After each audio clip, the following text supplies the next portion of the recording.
apa kabar? Ketika kenyamanan melabuhkan rasa pada hati yang salah, apalah daya raga yang dikendalikan pikiran tanpa logika. Jika pikiran begitu sulit untuk mengingat, mengapa tak tahu cara untuk melupa? Mungkin terlalu sibuk menamai hingga lupa memaknai.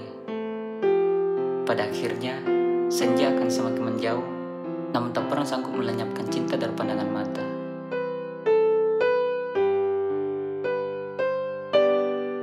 Semoga hari-hari kita selalu dilengkapi dengan senyuman terindah dari orang-orang yang kita sayangi.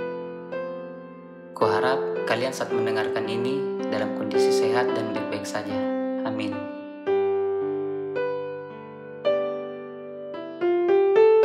I'm Rifki Rivaldi. I'm gonna be with you in the next few minutes in Seral Podcast Tumpukan Cerita Kita. Kali ini, saya ingin mengalah kepada logika dan berpihak kepada rasa. Namun apa daya, diriku seorang laki-laki yang tak bisa lepas dari logika. Ya, di episode 6 kali ini, judul pembahasan podcast kita adalah Antara Aku, Rasa, dan Logika.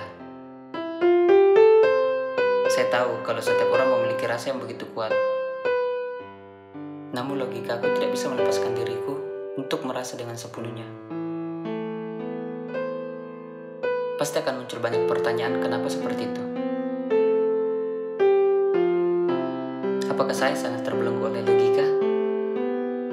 Jawabannya tentu tidak. Saya tidak merasa terbelenggu. Saya hanya merasa bahwa manusia selalu membutuhkan keseimbangan antara rasa dan logikanya.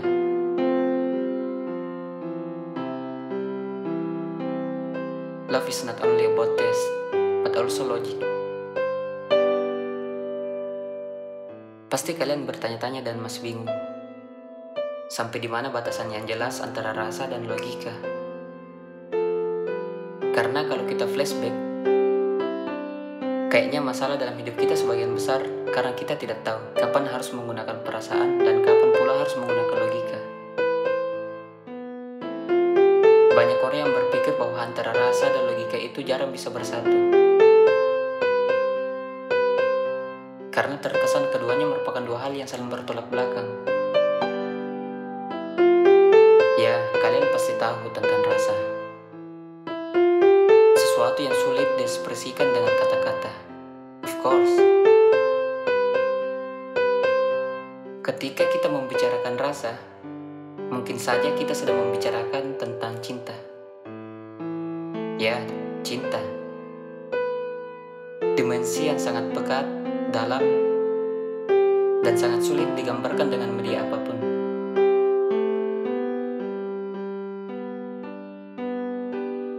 Ketika kita memasuki dimensi cinta,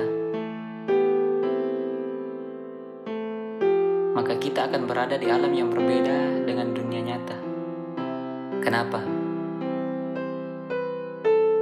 Terkadang pagimu bisa diwarnai dengan pelangi, namun malammu bisa dibalut oleh awan tebal dan badai sebagai tambahannya. Ya, seperti itulah dimensi cinta, friends.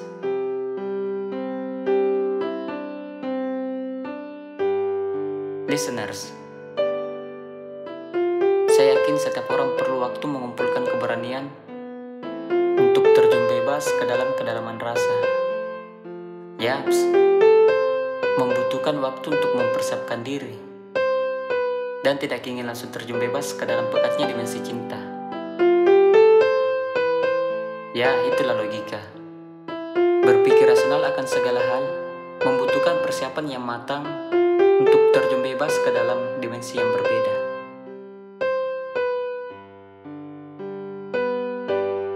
Friends, masih bingung dengan dua hal ini? Mungkin sedikit ambigu. Pembahasan ini menarik memang, karena berhubungan dengan sebuah pertanyaan sejuta umat yang selalu ditanyakan dalam hidup kita sebagai manusia.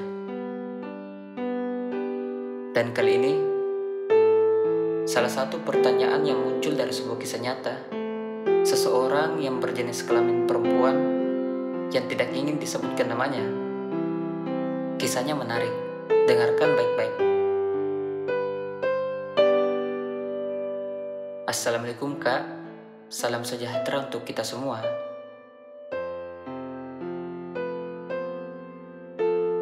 Perkenalkan, nama saya adalah V. Saya tidak mau nama saya disebutkan, karena kisah ini ada hubungannya dengan masalah saya secara pribadi yang cukup memalukan. Saya adalah perempuan yang baru saja tersakiti oleh pasangan saya. Saya bingung, kenapa sih saya seringkali dikecewakan oleh orang-orang yang mengatasnamakan cinta. Saya baru saja kehilangan keperawanan, karena saya berani melakukan sebuah hal yang seharusnya tidak boleh dilakukan oleh orang-orang yang belum ada ikatan pernikahan. Perasaan saya hancur sehancur-hancurnya, karena lelaki yang mengambil keperawanan saya ini tidak mau bertanggung jawab untuk menikahi saya. Jujur, ketika menuliskan email ini, saya sudah hampir saja melakukan tindakan bodoh dan mengakhiri hidup dengan bunuh diri. Karena buat apa lagi saya hidup, kalau diri saya memang sudah tidak berharga lagi berada di dunia ini. Tolong bantu saya. Apa yang harus saya lakukan? Kenapa bisa sih hidup saya semalang ini? Terima kasih atas jawabannya.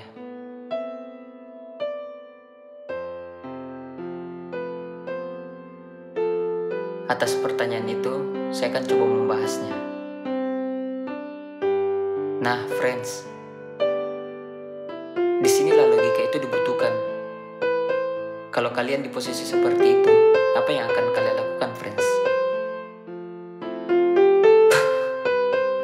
Sekarang coba dengarkan kisah dari Vitali baik-baik.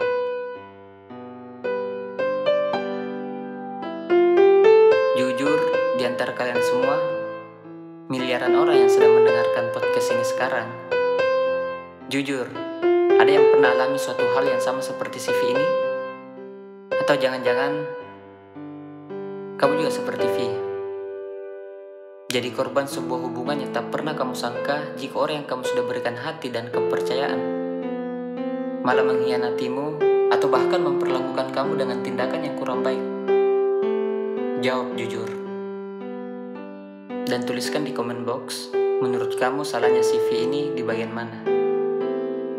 Dan langkah apa yang bisa dilakukan supaya V bisa keluar dari permasalahan ini? Oke, right now, izinkan saya memberikan pandangan dan jawaban atas permasalahan ini yang insya Allah akan memberikan kamu petunjuk. First, mungkin menurut V atau menurut kalian semua, sebuah perzinahan yang terjadi dengan dasar suka sama suka harus diakhiri dengan sebuah pernikahan. Sekarang kita bahas kondisi yang terjadi pada V. Dalam kasus ini, laki-laki yang sudah mengambil kehormatanmu yang tidak mau bertanggung jawab itu, apakah dalam kondisi ini kamu akan menyuruh laki-laki itu untuk menikahimu sebagai bentuk tanggung jawab? Sekarang, saya ajak kamu berpikir pakai logika. Kalau laki-laki itu tadi tidak mau menikahimu, artinya laki-laki itu tidak mencintaimu, alright? Dan kalau laki-laki itu tidak mencintaimu, rumah tangga kalian nanti bakal tidak harmonis dan akan hancur dengan seorang kepala keluarga yang seperti itu. Kalau dari depan sudah kelihatan tidak bertanggung jawab, untuk apa memaksakan nikah yang pada akhirnya akan berantakan juga? Kamu memaksakan sebuah pernikahan karena kamu merasa keperawanan yang jadi harga diri kamu itu sudah hilang. Kamu tidak pernah berpikir terhadap masa depan hubungan kalian nanti. Saya yakin, kalau seandainya kita tidak mengumbar-ngumbar aib yang sudah kita lakukan, orang lain tidak akan tahu aib kita. Curhat sama teman boleh, tapi jangan sampai ke hal yang cukup pribadi. Ya, kalian melakukan itu suka sama suka. Itu kesalahan terbesar yang sudah terjadi tanpa ada ikatan pernikahan. Tapi solusinya bukan pernikahan. Kalau laki-lakinya tidak mau, atau salah satu di antara kalian tidak mau menikah, pernikahan itu tidak boleh dilakukan. Ujung-ujungnya akan rusak juga, karena didasari keterpaksaan. Buat apa kita menciptakan sebuah pernikahan kalau dari depannya sudah tidak benar? Pakailah logika. Jangan hanya satu hal kecil, kamu mengorbankan hal besar di masa depan. Jadi saran saya, yang harus kamu lakukan sekarang adalah memperbaiki diri, bertobat, dan berjanji untuk tidak jatuh lagi di lubang yang sama. Ambil pelajaran dari semua permasalahan ini. Tidak usah lagi dibesar-besarkan. Tidak usah ngumbar-ngumbar. Tidak usah nuntut ini, nuntut itu. Jalani saja seperti biasa.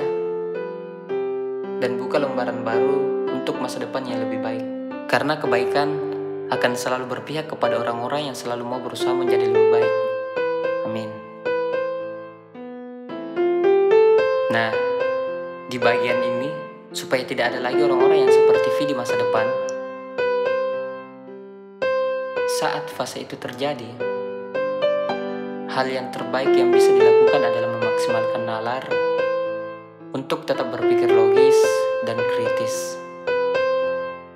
Jangan sekedar mempertahankan hubungan hanya karena kita yakin bahwa hubungan kita akan membaik.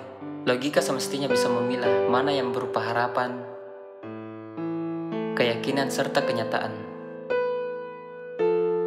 Logikalah yang biasa dipakai untuk memecahkan masalah. Kalau logika kita berfungsi dengan baik, pasti ada saja ide untuk mencari solusinya. Itu namanya fungsi logika, selalu bisa digunakan untuk memecahkan masalah dalam kehidupan sehari-hari. Kapan harus menggunakan hati dan logika? Itu adalah pertanyaan yang selalu muncul untuk setiap orang. Dan pertanyaan ini juga muncul dari sahabat saya sendiri, namanya Nirma. Terkhusus juga buat sahabat saya Nirma, yang sedang bingung mau menggunakan rasa atau logika untuk menentukan sebuah pilihan. Dengarkan baik-baik. Kalau seandainya kita bingung memilih jodoh, kita dihadapkan dengan banyak pilihan dan ingin memilih jodoh yang terbaik, yang dipakai adalah logika. Memang mencintai pakai hati, tapi memilih jodoh jangan pakai hati. Pakailah logika. Selalu gunakanlah logika. Karena logika yang akan menyelamatkan kita dari kisah asmara yang penuh drama di masa depan. Misalnya kita suka atau jalani hubungan yang berbeda keyakinan agama dengan kita. Seperti yang sudah kita bahas sebelumnya di episode 5, cinta di antara Tuhan yang berbeda. Kalau diterusin, kita tahu nanti di masa depan akan ada gangguan-gangguan yang muncul, yang membuat diri kita sendiri nantinya akan repot dan dilematis. Secara logika, kalau ketemu calon jodoh yang berbeda keyakinan dengan kita, saran saya stop, jangan diteruskan. Kalau keadaannya seperti ini dan menurut logika itu salah, sebaiknya kamu mundur. Jadi kita bisa tahu harus melangkah kemana ketika dihadapkan sebuah masalah ataupun pilihan. Jelas tidak semua orang mempunyai titik balik yang bisa menyatukan logika dan rasanya. Jika kedua kekuatan tersebut telah menyatu, sesungguhnya itu adalah kenikmatan yang tidak bisa diungkapkan dengan kata-kata. Sejatinya kedua kekuatan itu dapat menyatu dan bersinergi dengan baik. Dengan kekuatan logika, seseorang mampu melampiaskan dan menyalurkan rasa itu pada hal-hal yang produktif, inspiratif, bahkan inovatif. Keberimbangan rasa dan logika ini adalah dua hal yang paling berharga yang dimiliki setiap manusia. Oleh karena itu juga, dalam menjalani hubungan romantis tidak akan cukup dengan bermodal perasaan semata, tapi juga membutuhkan kerja-kerja nalar atau logika. Keduanya harus sinkron, bahkan tidak boleh sampai mirip sebelah. Apabila kedua hal tersebut sudah sinkron, barulah seseorang dapat dipandang dewasa. Dengan menggunakan logika, kita memutuskan sesuatu dengan cara yang benar, membela yang benar, memilih yang baik demi sebuah kebaikan, bijaksana dan adil, yang tentunya membawa kebahagiaan untuk kita dan orang lain. dalam jangka panjang. Namun ketika perasaan yang ditumbuhkan, gunakanlah dengan sebaik-baiknya untuk menolong sesama, membangun religi, melindungi dan membantu yang lemah. Ya, teorinya memang simpel, tapi bukan berarti hal ini mudah dilakukan. Masalahnya otak kita selalu mempengaruhi keputusan kita sehari-hari. Kita cenderung tidak menyukai sesuatu yang tidak pasti dan hasilnya tidak instan. Otak kita akan melakukan berbagai cara untuk mempengaruhi pikiran kita bahwa apa yang terasa feels good adalah hal yang benar untuk dilakukan. Perasaan kita cenderung egois.